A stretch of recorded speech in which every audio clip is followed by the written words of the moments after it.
bara til þess að það fari gegnum kerfið og allir fá að heyra og sjá. Gaman að sjá ykkur, Drottinn blessi ykkur, verið þið velkomin, þið sem eru við skjáinn. Drottinn blessi ykkur, ég ætla að gefa ykkur svona eins og yfirskrift á samkomin í dag hérna frá Keflavík. Og það eru blessunar orðin og 4. Mósebók. Þegar að segja Drottinn blessi þig og varveiti þig, Drottinn láti sína ásjónu lýsa yfir þig og sé þér náðugur. Drottinn upplifti sínu augliti yfir þig og gefi þér frið. Og ég ætla að senda þessar kveðjur til ykkar frá Aroni, það er bróðir Móse, og þetta er búið að vera kveðja sem hefur verið í fullu gildi, alveg frá því svona 1300 fyrir Krist. Hrín á þér í dag og megi þessi orð verða ykkur til blessunar og við ætlum að hafa þetta sem yfirskrift. Drottinn, blessa þessa samverustund, blessa þessa samkomu, blessaðu sönginn elskaði Herra, blessaðu orðið sem gengur út og smyrðu eyru þeirra sem að heyra, svo þeir heyri hvað andinn segir söfnuðunum. Í Jesú nafni. Amen. Amen. Svo skulum við hefja sönginn og lofa Drottinn.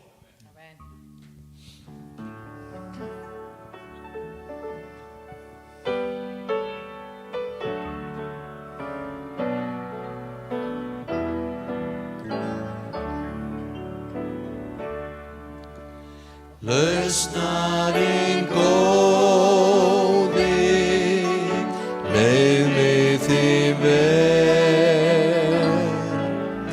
Leirinn þú mótar, sjá hann ég. Gefað fram komi, mynd þín í málfar og breytni, jafnt líkist þér. Lausnarinn góði, leið mig þinn vel. Lífskraft minn allan, frá þér ég dreg. Hjarta mitt gerðu, hreint eins og mjöll, hugsun mín síðan, lúti þér öll. Lausnarinn góði, leið mig þinn vel.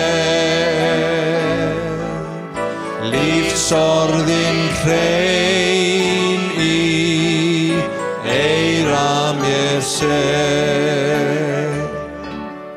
Blessaði Jesús, brúðgumi minn, bjóddu þar hlýðir, læri sveitin. Lausnarinn góði, leið mig þinn vel. Líkt hveiti korni, degi mitt ég. Andanum fyll mig, öruggri trú. Í mínu lífi, svo birtist þú.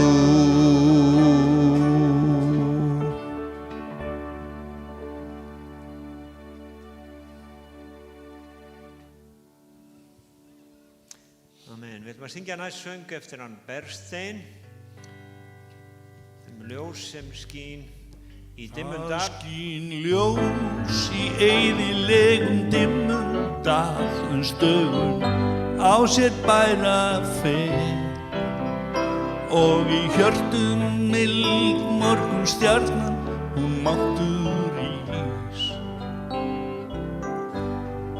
Þetta ljós er sjálfur Jesús Kristur kær sem kallar okkur heim til sín. Morgunstjarnan vonin sem hann veitir hinum voluðu.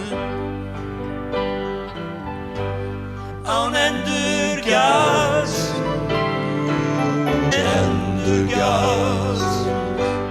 án endurgjads, hann færði sig að fórn fyrir okkur öll. Án endurgjads, án nokkurs endurgjads, án endurgjads, hann færði sig að fórn fyrir okkur öll. Líkist á tjá og tundri öll þín sál, brotunum hann raðar saman, byggir úr þér nýtt ker. Ef þú biður hann, ómælt veitir af visku sinni þrek og þor og þurrkar upp þín sorgartár. Úr örvæntingu lamaðs huga hann þig leysir og lyftir upp. Halleluja. Án endurgjads, án nokkurs endurgjads, án endurgjads, hann færði sig að fórn fyrir okkur öll. Án endurgjads, án nokkurs endurgjads, án endurgjads, hann færði sig að fórn fyrir okkur öll. Fyrir okkur öll, fyrir okkur öll, fyrir okkur öll, fyrir okkur öll. Án endurgjads, án nokkurs endurgjads, án endurgjads, hann færði sig að fórn fyrir okkur öll. Án endurgjads, án nokkurs endurgjads, án endurgjads, hann færði sig að fórn fyrir okkur öll.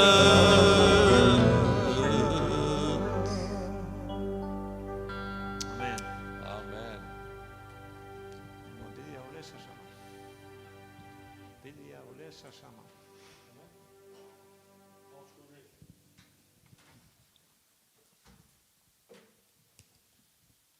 Hlýða á Guðspjall dagsins. Við skulum hafa Guðspjall dagsins úr Mattheus 4, þar sem að Jesús byrjar sína fjallræðu. Þetta er á allt saman. Og það er alveg ljómandi gott að byrja á blessunarorðum Arons og tengja þau við fjallræðu Jesú Krists. Sælir eru fátækir í anda, því að þeirra er himnaríki. Sælir eru sorgbittnir, því að þeir munu huggaðir verða. Sælir eru hóværir, því að þeir munu jörðina erfa. Sælir eru þeir sem hungrar og þyrstir eftir réttlætinu, því þeir munu saddir verða. Sælir eru miskunnsamir, því þeim mun miskunnað verða. Sælir eru hjartarhreinir, því þeir munu Guð sjá. Sælir eru friðflytjendur, því að þeir munu Guðs börn kallaðir verða. Sælir eru þeir sem ofsóttur eru fyrir réttlæti sakir, því að þeirra er himnaríki. Sælir eru þér, þá er menn smána yður, ofsækja, ljúga á yður öllu illu mín vegna, verið glaðir og fagnið, því að laun yðar eru mikil á himnum. Þannig ofsóttu þeir spámennina sem voru á undan yður. Og ég vona það að þessi orð megi verða áhrýnisorðið þínu lífi. Þú megi finna þig sæla vegna þess og sælan vegna þess sem Jesús segir hér. Einhvers staðar ertu á þessum lista, annaðhvort sem sorgbitin eða vonsvikin eða hvað það nú er, en þú mátt vita að Drottinn búinn að senda þér kveðju til blessunar svo þú eigir sigrandi líf í fögnuði heilags anda. Við skulum biðja saman. Þú sagðist þú vertu með bænarefni þín frammi fyrir Guði. Myndu Guð á þau og Drottinn heyrir bænir okkar og hvort þú segir upphátt eða tala þau í hljóði hvernig sem þú ferð að, þá veistu það að Guð, hann meiri sér að les hugsanir okkar. Hafðu ekki miklar áhyggjur af hvort þú biðjir fallega bæn, biddu bara. Biddu frá hjartanu og leyfðu orði Guðs hljóma í þínum eyrum. Drottinn, þakka þér fyrir að í dag megum við blessa hvert annað. Við blessum þitt orð, við blessum þig, Jesús Kristur, því þú ert sá sem komst með blessunina inn í þennan heim. Ég þakka þér, elskaði Herra, við höfum sjá hvernig þú hefur lagt til prestana í Ísrael að blessa söfnuðinn. Þú gekkst fram, Drottinn, og stegst fram til blessunar með blessunar orðin og við munum taka þessi orð í eyru okkar og munn, Drottinn minn, og leyfa þeim hljóma í heimilum okkar. Drottinn, ég bið fyrir þeim sem í þörf, bið fyrir þeim sem að glíma, bið fyrir þeim sem að eiga við sjúkdóma og sárindi og vonbrigði, Drottinn minn, veittu þeim lið, styrktu þau, gefðu, Drottinn minn, að það komi lausn í málin. Það sem að sjúkdómurinn þá meiri við segja í þínu nafni, Drottinn, komi heilbrigði þitt þarna inn og sjúkdómurinn hverfi og í stað þess að menn séu að glíma við krabbamein og horfa fram á það að þau þurfa að kveðja þetta líf og dauðinn blasir við þeim, þá meiri við segja í þínu nafni, krabbamein, þú skalt deyja en einstaklingunin lifa. Verði þinn vilji, Drottinn, svo jörðu sem á himni, í Jesú nafni. Amen.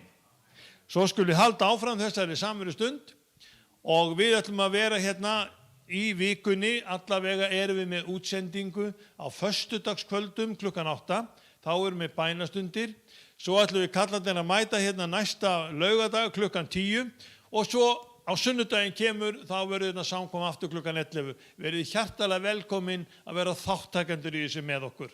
Amen.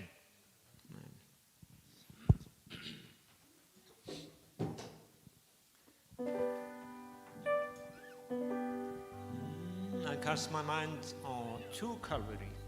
Við lítum á krossin, setjum hug okkar á krossin. Heitir þessi texti, eða textin byrjar þannig.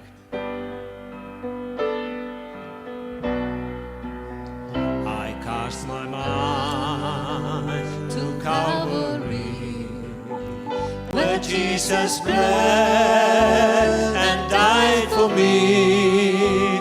I see his wounds, his hands, his feet, my Savior on that cursed tree. His body bound and drenched in tears, they laid him down in Joseph's tomb. The entrance sealed by heavy stone, Messiah still and all alone. Oh, praise the name of the Lord our God. Oh, praise his name forevermore. For endless days we will sing your praise, O Lord our God. And on the third outbreak of dawn, the Son of Heaven rose again. Oh, tremble death, where is your sting? The angels roll for Christ the King. Oh, praise the name of the Lord our God.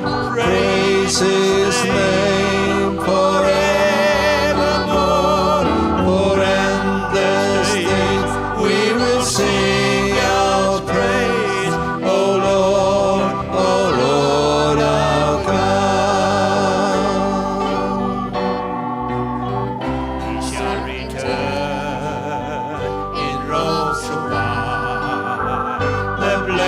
Son shall preach the night, and I will rise among the saints.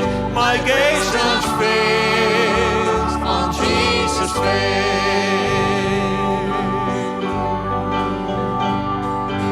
Praise the name of the Lord our God. Oh, praise His name forevermore.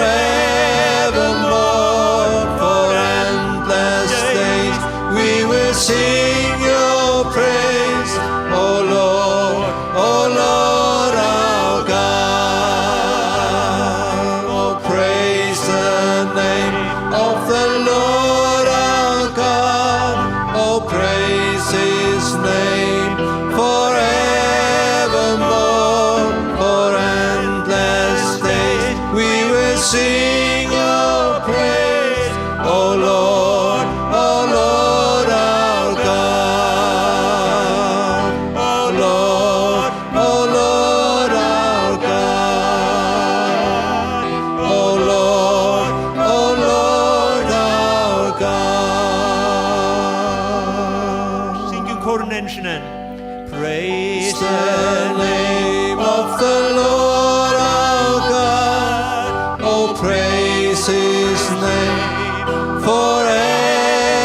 forevermore. For endless days we will sing your praise, O Lord our God. O Lord our God. O Lord our God.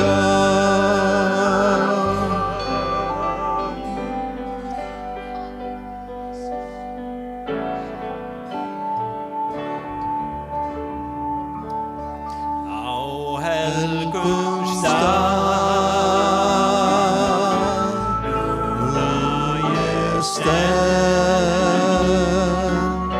inn fyrir fortjaldið, nær heilu lofgjörð mín. Þar sé ég auglitið, svo fagurt og undurblíð. Ég elska þig, ó Guð, á helgum stað. Á helgum stað, núna ég stend inn fyrir fortjaldið, nær heilu lofgjörð mín. Þar sé ég auglitið, svo fagurt og undurblíð. Ég elska þig, ó Guð, á helgum stað. Þar sé ég auglitið, svo fagurt og undurblíð. Ég elska þig, ó Guð, á helgum stað. Halleluja, halleluja. Halleluja. Í lögjörð Vil ég gefa þér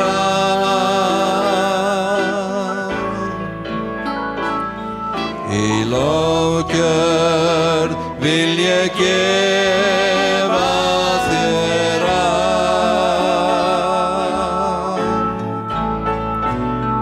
Því Jesús þér vil ég ætíð þjóna, syngja hjartans dýpstu tóna. Í lofgjörð vil ég gefa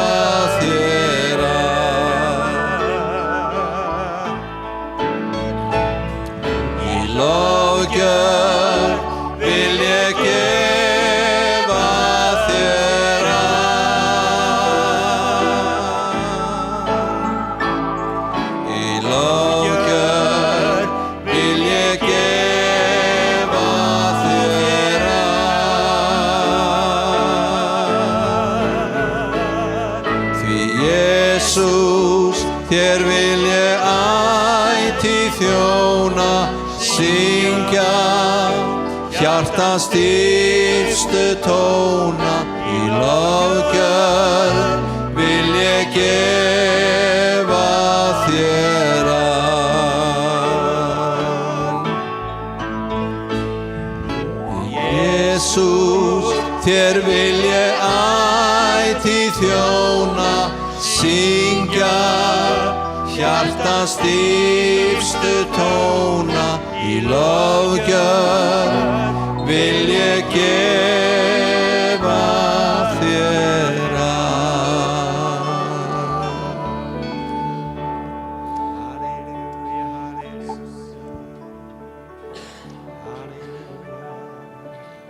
Amen. Það segir í einum sálmunum, gott að lofa Drottinn. Gott að lofa Drottinn, kunngjöra miskunn þína morgni, trúfesti þína nætur. Og það gott.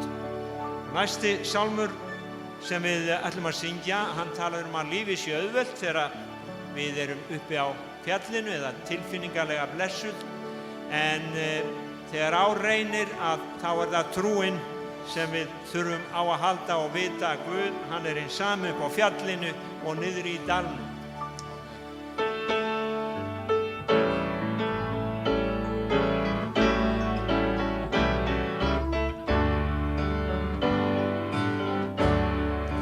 Life is easy when you're up on the mountain and you got peace of mind like you never known. But things change when you're down in the valley. Don't lose faith, for you're never alone. For the God on the mountain is still God in the valley. When things go wrong, He'll make them right. And the God of the good times is still God in the bad times. The God of the day is still God in the night. You talk of faith when you're up on the mountain, but talk comes so easy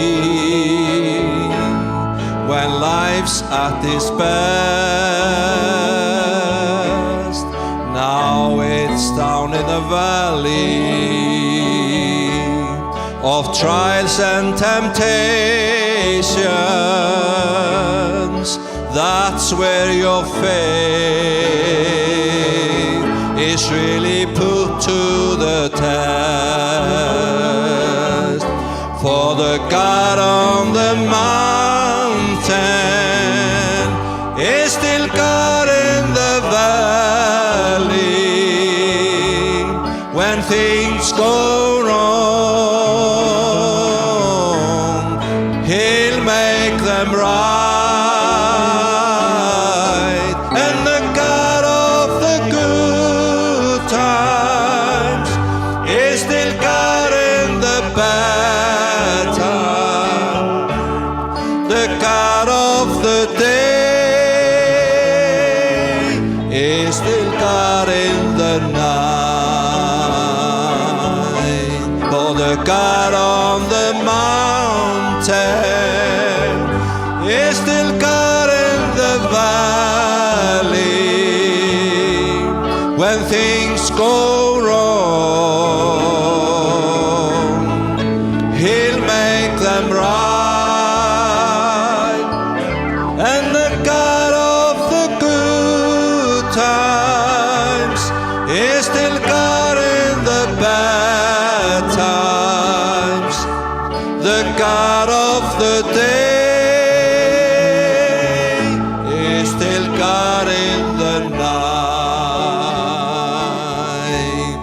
the God of the day is still God in the night.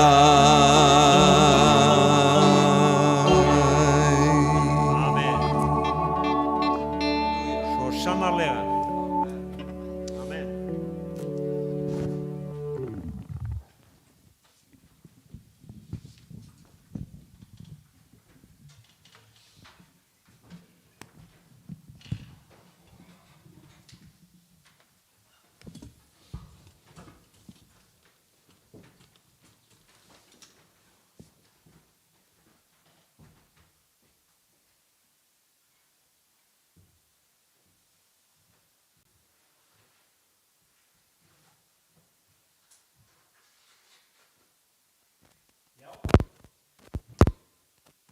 Komið í sæl.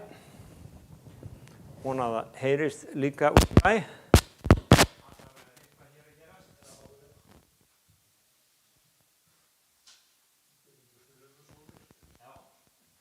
Við ætlum að fletta í dag upp í Postulasögunni, 10. kafla, og við ætlum að kíkja á söguna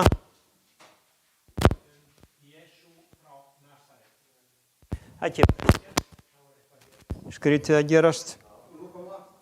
Já, það eins og að sé eitthvað sambandsleysi.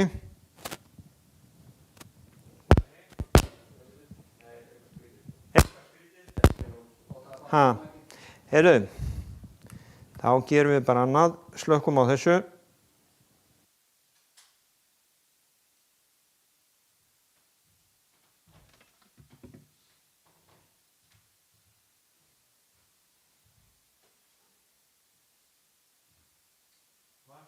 Predikarirnar í gamla daga þurftu ekkert svona. Jesús stóð bara í bátnum og talaði til þeirra á ströndinni. Og það líka talað gömlu predikarana. Ég veit ekki hvernig þeir fóru að ná til 1000 manna. Wesley, Spurgeon og allir þessi Charles Finney. Að það eins og þá vantaði, það eins og Guð hafi magnað upp röddina þeirra. En sagan sem við ætlum að lesa hér saga sem svona, ekki lengur kunn meðal okkar Íslendinga. Það má segja umbúðirnar þekkja allir. En söguna sjálfa þekkja ekki allir nógu vel.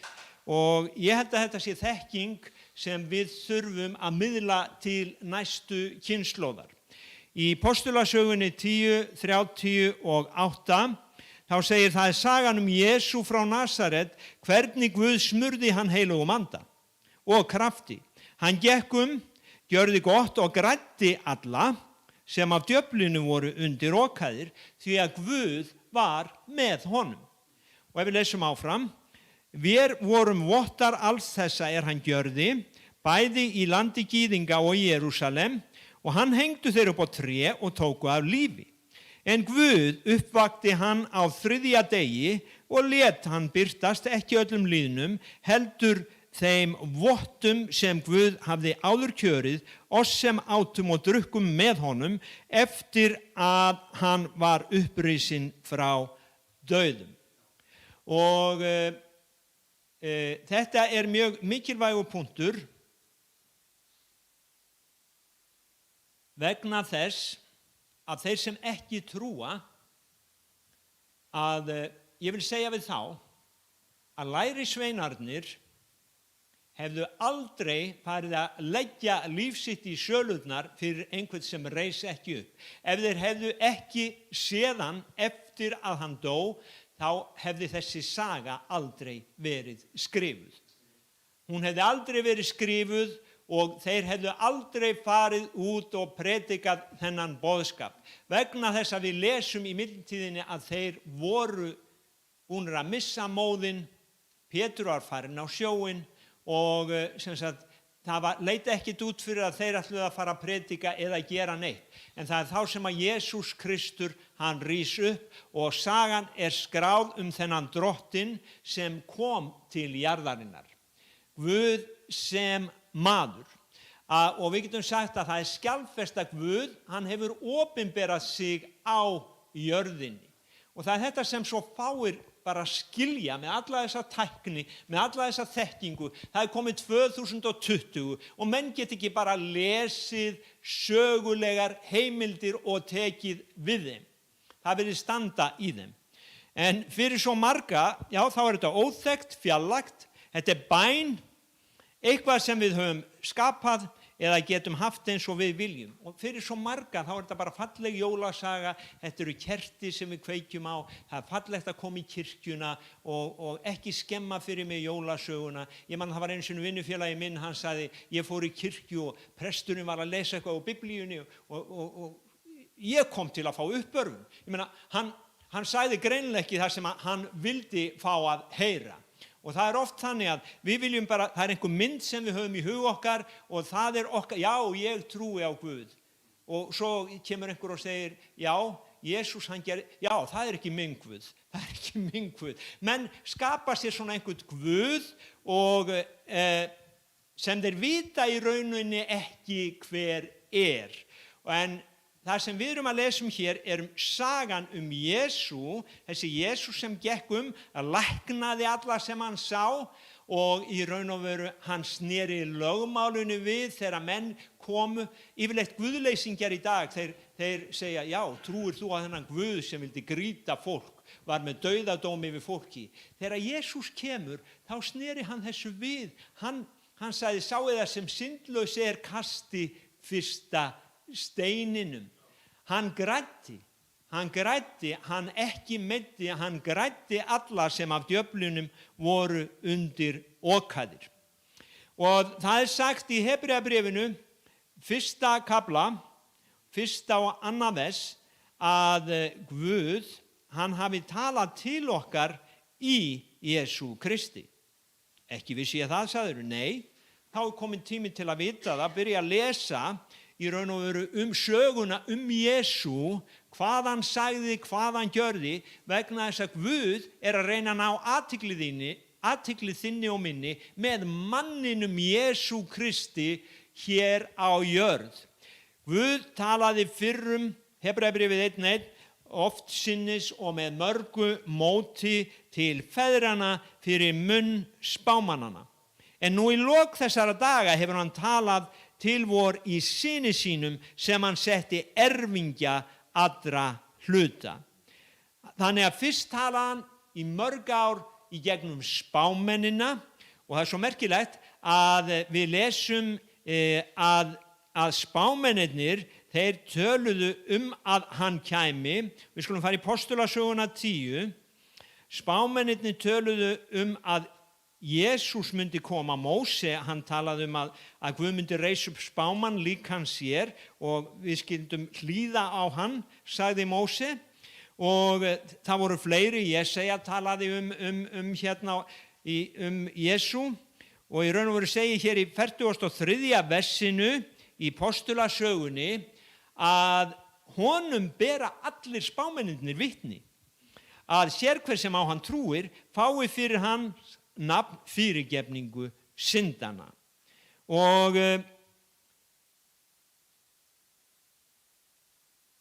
það segir í við ætlum að fara aðeins í Postulasöguna, tengja þetta saman, 3. kafla. Við erum í Postulasögunu, förum í 3. kafla, vers 21, 3. kafli 21, þar segir, og hér Pétur aftur að tala að Jesús hafi sé upprisinn og hann að predika eftir að hafa læknað lamamannin við fögrudyr og hann segir þennan Jesús sem að Guð hafi reist frá dauðum, hann segir hér á undan að Guð var maður sem Jesús var maður, segir hann. Du við? Hvar það? Jesús frá Nasaret var maður, það í öðrum kaflanum, sem Guð sannaði með kraftaverkum, undrum og táknum Guð lét hann gjöra meðalíðar eins og þeir sjálfi vita. Jesús frá Nasaret var maður og Guð sendi hann til jarðar og hann var með honum og sannaði að þetta væri hans sonur.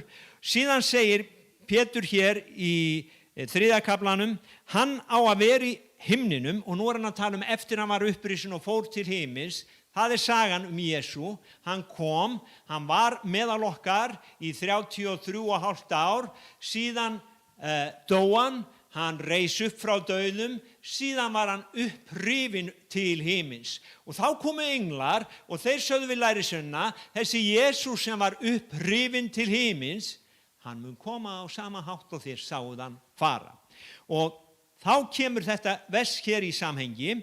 Hann á að vera í himninum allt til þess tíma þegar Guð endurreisir alla hluti, eins og hann hefur sagt fyrir munn sinna heilögu spámanna frá aldaöðli. Þannig að nú Jesús í himninum og verður þar til Guð endurreisir alla hluti. Þá kemur ríki þar sem réttlæti býr. Þá kemur ríki þar sem kærleikurinn og sannleikurinn ræður ríkjum og allir búa saman í sátt og samlyndi og syndin verður ekki lengur þjóðanna böl. En mér langaði að vekja athygli ykkar á þessu versi hér að spámennirnir töluðu hann. Sjáðu, spámennirnir töluðu Jesú, að hann myndi koma. Spámennirnir töluðu líka það að Jesús myndi koma aftur. Við lesum það í Daniels bók og við lesum það á fleiri stöðum að Jesús, hann mun koma aftur á skýjum himins. Og sjáðu, ef það skjalfest að Jesús kom, hann dó og hann reis upp, af hverju eigum við ekki að trúa því að hann komi aftur og geri það sem hann sagðist ætla að gjöra? Stofna sitt friðarríki. Og það einmitt það að það sem hann mun gera. Og það skjalfest áður en það gerist. Og það svo skrítið að margir segja að þetta sé hættulegu boðskapur, að það muni koma friður og Guð skaparinn, hann muni stjórna. Og menn að segja, ég las á Facebook daginn, þar var ung stúlka sem var með færslu og hún var að bera saman Múhameðs trú og kristna trú og hún sagði, af hverju megum við hinni kristnu ekki fara í skólana þegar að samtökin 78 mega fara í skólana? Og þá einhver sem kemur með þetta komment, ertu virkilega að bera saman mannréttindi og eina tegund trúar bragða? Og mig setti bara hljóðan, reyndar var ég hljóður yfir símanum, en ég veit ekki, honum fannst þetta mjög gáfulegt, mér finnst þetta alveg hræðilega heimskulegt.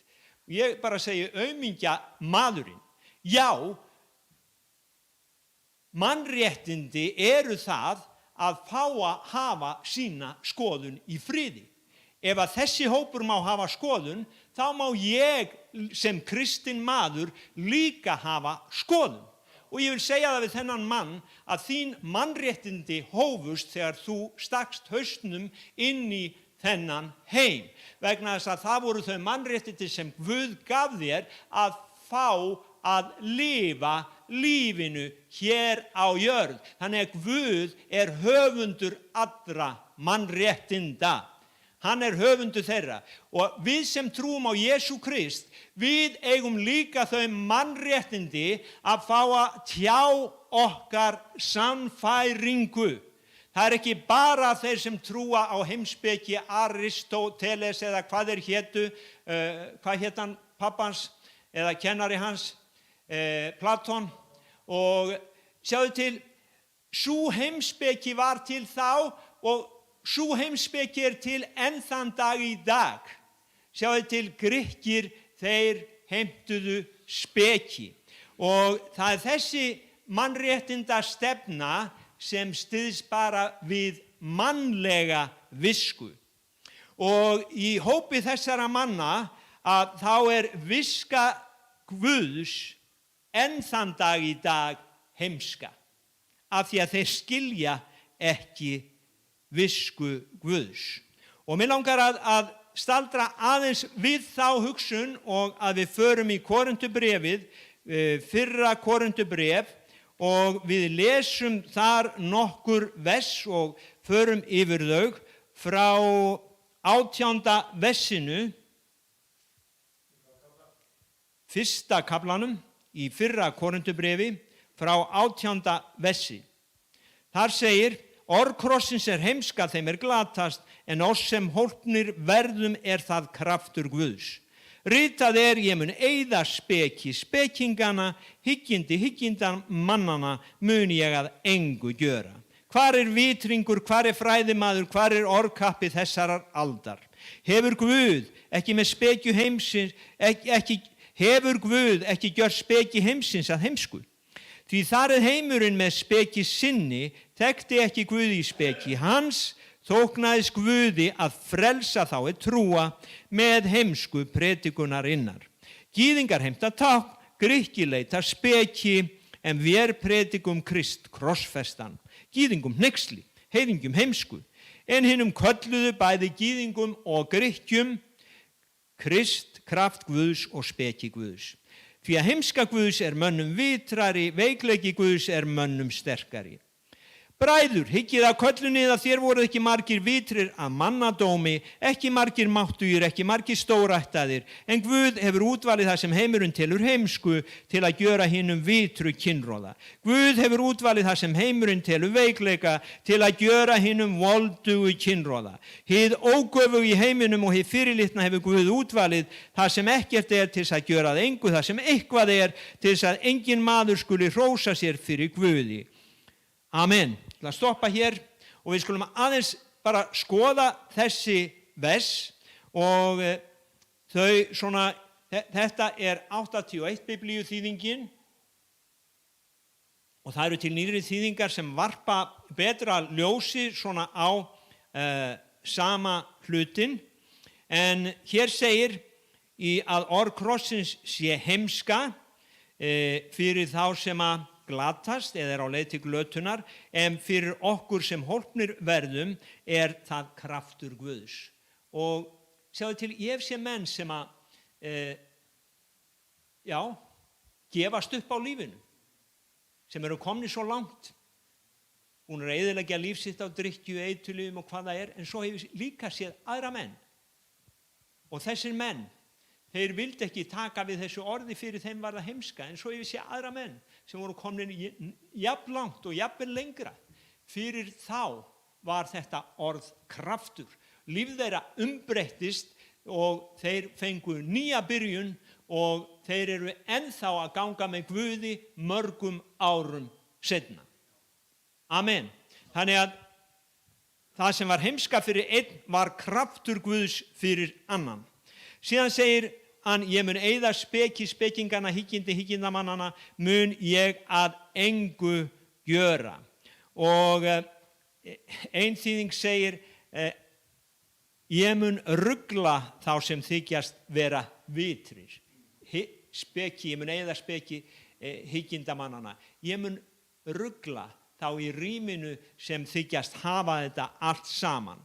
Og þetta gerist þegar að Guð endur reisir alla hluti.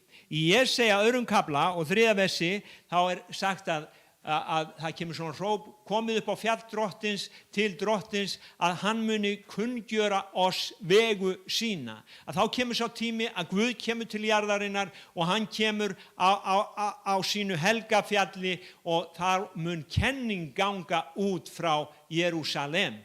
Og þá mun Guð kenna mönnunum hvað rétt og hvað rangt. Og þjóðirnar flykkjast upp til að fá að heyra kenningu drottins. Og ég hlakka til þessa dags vegna þess að við höfum nóg af falskristum, falskenningum, kenningum illra anda sem eyðileggja líf fólks. Hugsið ykkur þegar Jesús kemur og sýnir okkur hvernig við getum lifað. Hvernig líkam okkar virkar, hvernig við getum dyrkað Guð í staðis að dyrka líkam okkar og hann kennir okkur, kenningin gengur út eins og hún var frá upphafi og hann eyðir spekingana, þar að segja þessari heimslegu speki og hyggindamannana hann gerir það að engu. Og í 20. versinu þá segir hvar vitringur, hvar fræðimaður. Ég tók hérna upp úr Passion þýðingunni og þýddi það bara beint yfir á íslensku og þá hljómar það svona: hvar hinn vísi fræðimaður sem skilur? Hvar sérfræðingurinn í heimspeki sem höndlar skilning? Og hvar orðkappi okkar tíma sem gæti unnið rökræður við Guð? Hefur ekki Guð sýnt fram á að viska þessa heimskerfis einber heimska? Hefur hann ekki sýnt fram á það? Jú, hann hefur gert svo. Því að þar heimurinn með speki sinni þekkti ekki Guð í speki hans, þóknaðist Guð að frelsa þá trúa með heimsku predikunar innar.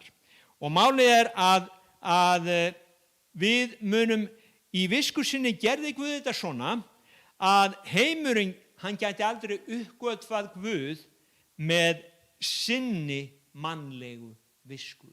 Og það þar sem hnífurinn stendur í kúnni. Menn segja að þetta stenst ekki. Þetta ekki rökrétt. Og einhver sagði, it doesn't make sense. Og það var annar sem sagði, but it makes faith.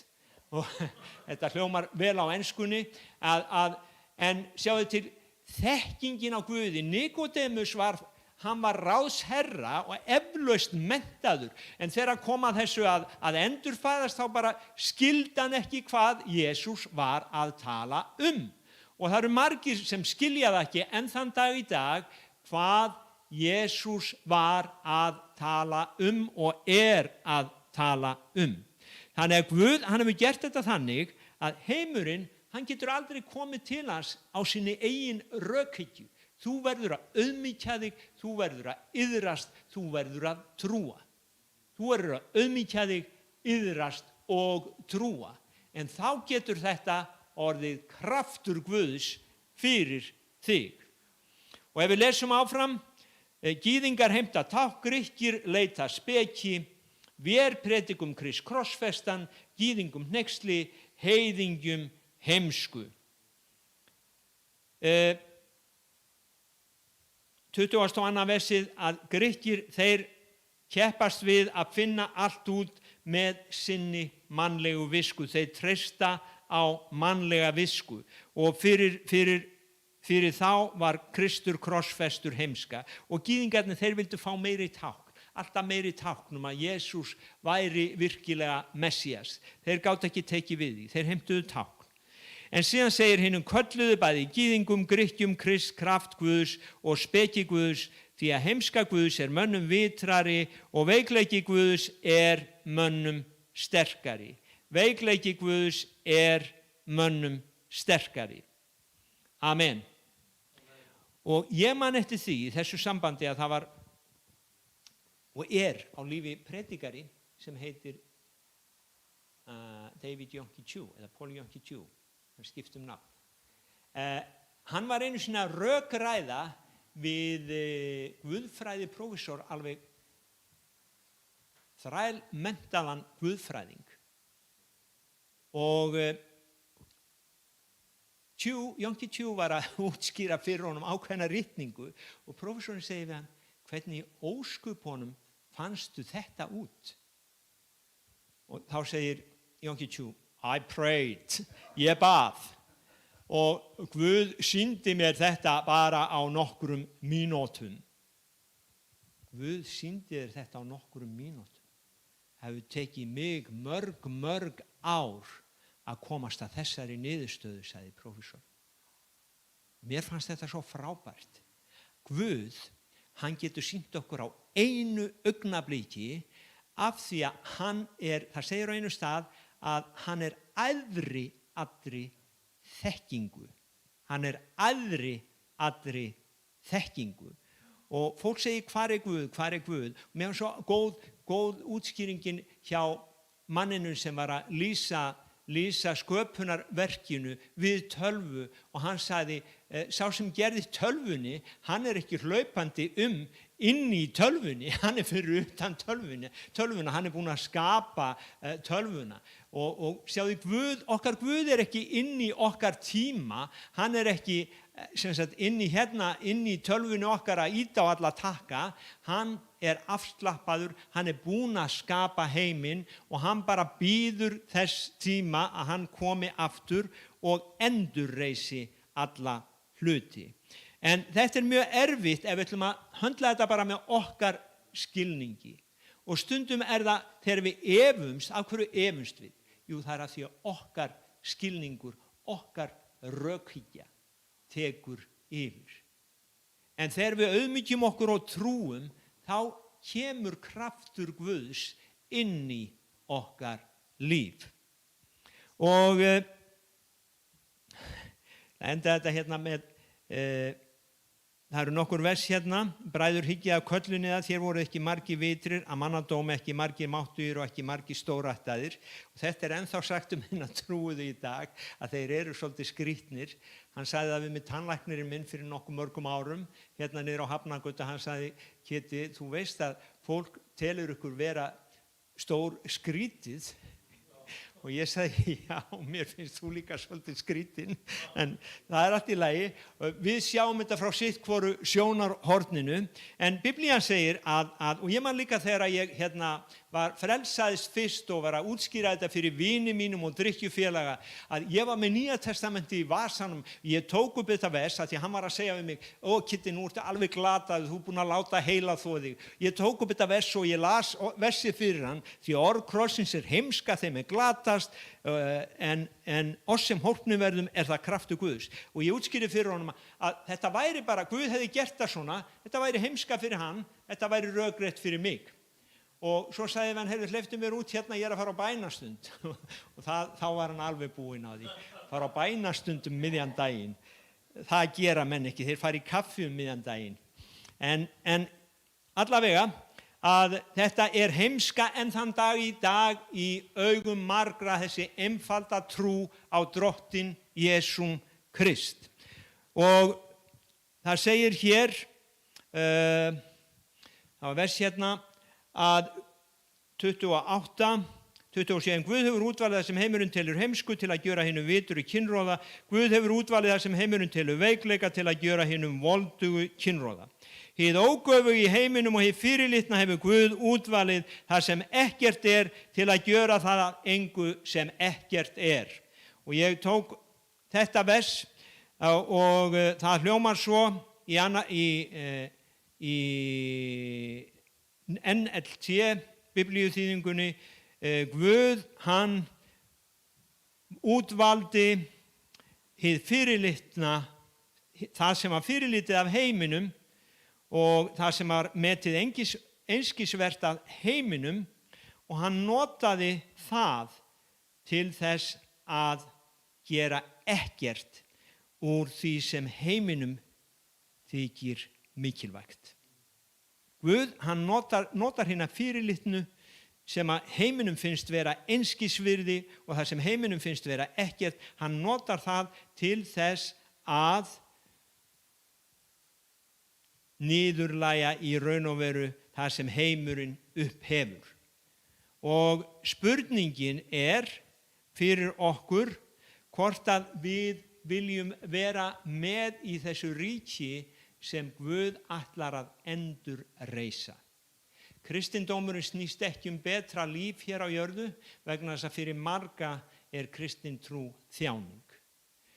Bróðir okkar Xiang í Kína hefur setið 6 ár í fangelsi núna, á eftir að sitja önnur 6 ár og hver dagur fyrir hann í einangrun þjáning. En af hverju bjargar Guð honum ekki, segir þú?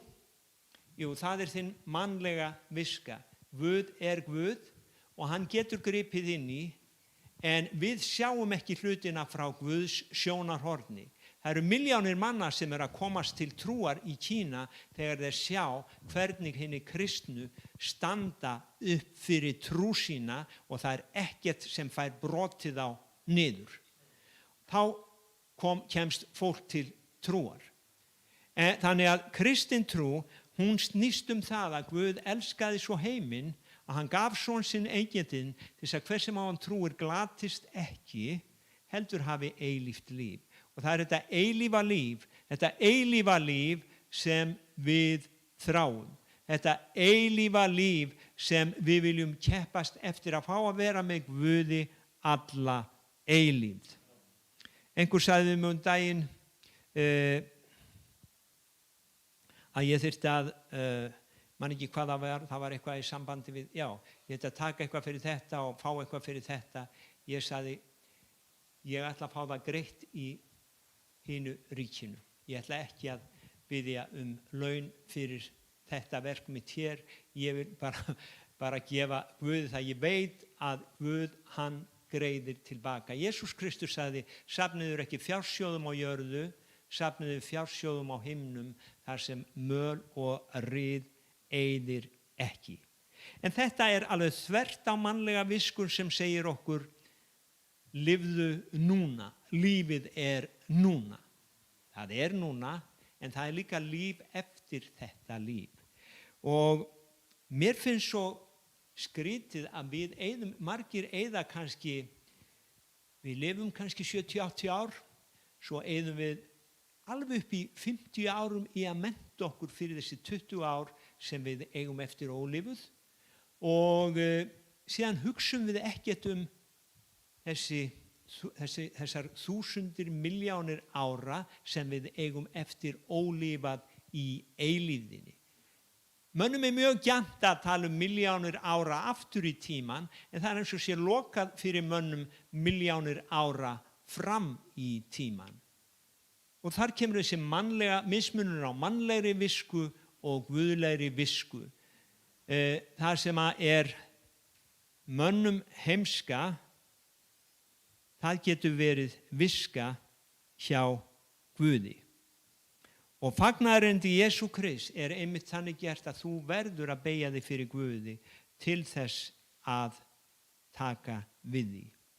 En málið það að Guð, hann elskar þig svo mikið að enn þann dag í dag þá fólk að segja söguna Jesú frá Nasaret.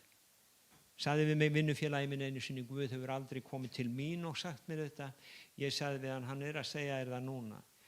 Ég meina, forsetinn kemur ekki sjálfur, hann hefur aðra til að ganga erinda sinna.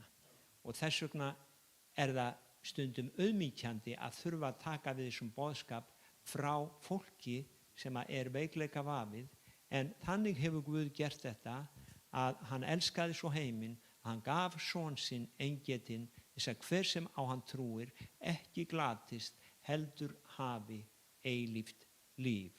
Og þetta orð krossins. Hann gaf líf sitt á krossi fyrir þig og fyrir mig. Og við skulum biðja saman.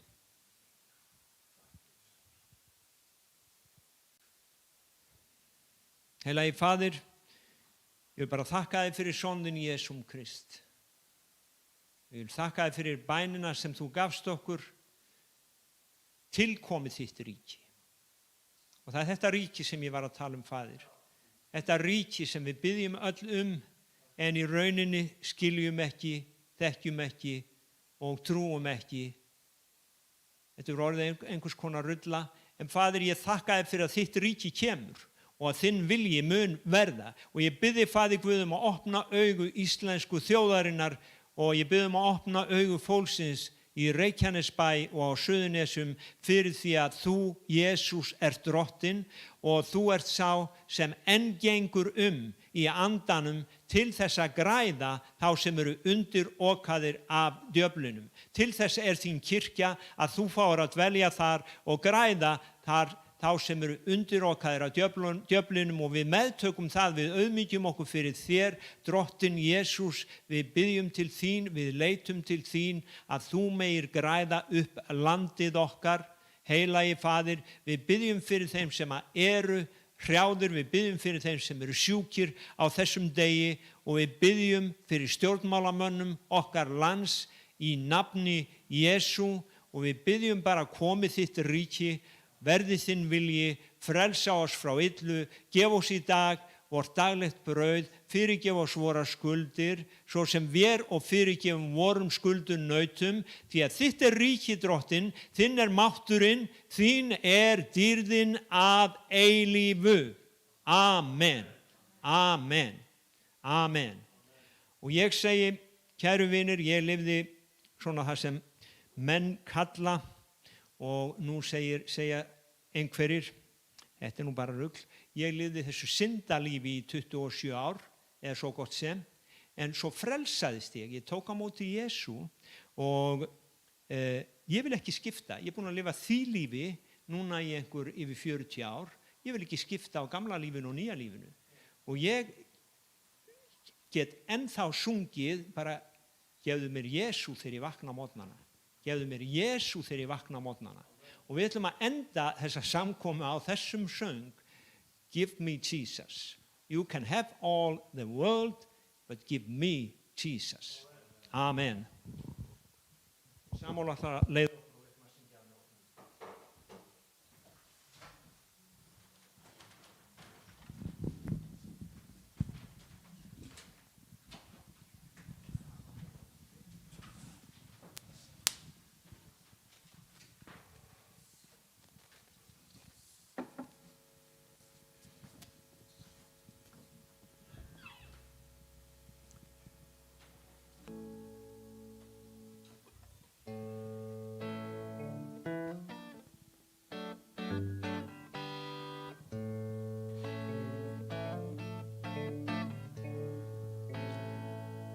In the morning when I rise, in the morning when I rise, in the morning when I rise, give me Jesus,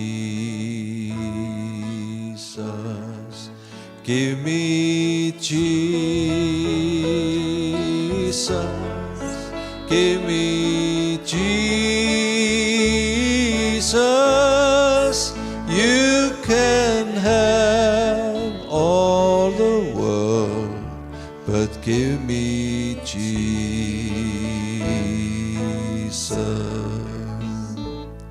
And when I am alone, and when I am alone, and when I am alone, give me Jesus, give me Jesus,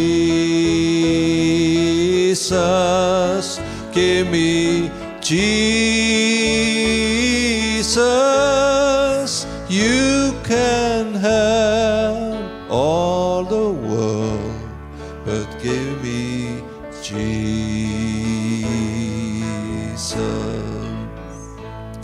And when I come to die, and when I come to die, and when I come to die, give me Jesus, give me Jesus, give me Jesus,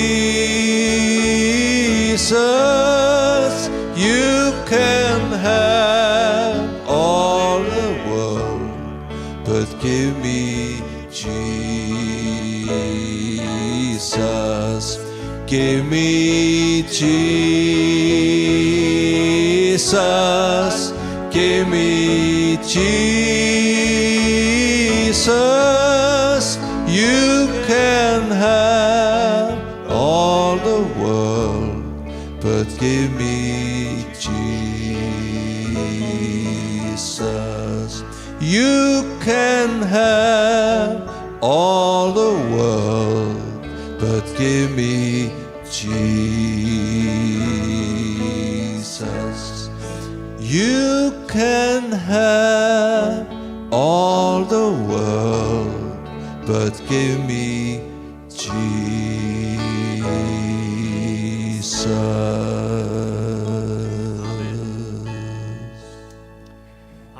þökkum bara fyrir í dag. Drottinn bless ykkur. Kveðjum frá Hvítasunnu kirkjunni í Keflavík.